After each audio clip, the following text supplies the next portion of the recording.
Here's what's happening this week from Main Street to Wall Street. The Bureau of Labor Statistics came out with its February non-farm payrolls, which showed that they had risen 236,000, which was up from a previously downwardly revised 119,000 in January.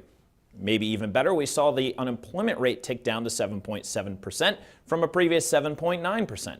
I spoke to David Wyman, an economist at Barnard College, and here's what his take was on the numbers. So this was larger. Typically we usually expect 150 and we actually get less. So, and the unemployment news was good, although I will say it's still a mixed picture. I was looking at the full report and you had, people were still not entering the labor force at the rate you'd like to see. That would be a real indication of a kind of robust recovery. But if the market was looking for a nugget of hope that it hadn't considered before, I spoke to Gary Burtless, a labor economist at the Brookings Institution, who said you should be looking at manufacturing. Here's what he said. Construction employment has now been pretty strong for the last 4 months, and that is an industry that has not seen job gains during most of the economic recovery. So we may finally be seeing a rebound in a very cyclically important industry.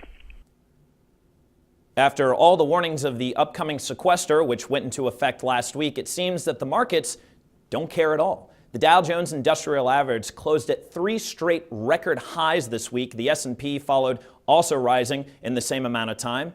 And I asked David DiMartino, he's a Democratic strategist in Washington, D.C., if President Barack Obama maybe had overhyped what the sequester was really going to do. Here's what he said. Well, I think the president had a responsibility to tell the American people what to expect if Congress failed to do anything about the sequester and the arbitrary cuts to essentially every government program out there. The president was working against a statutory deadline for when the sequester would kick in.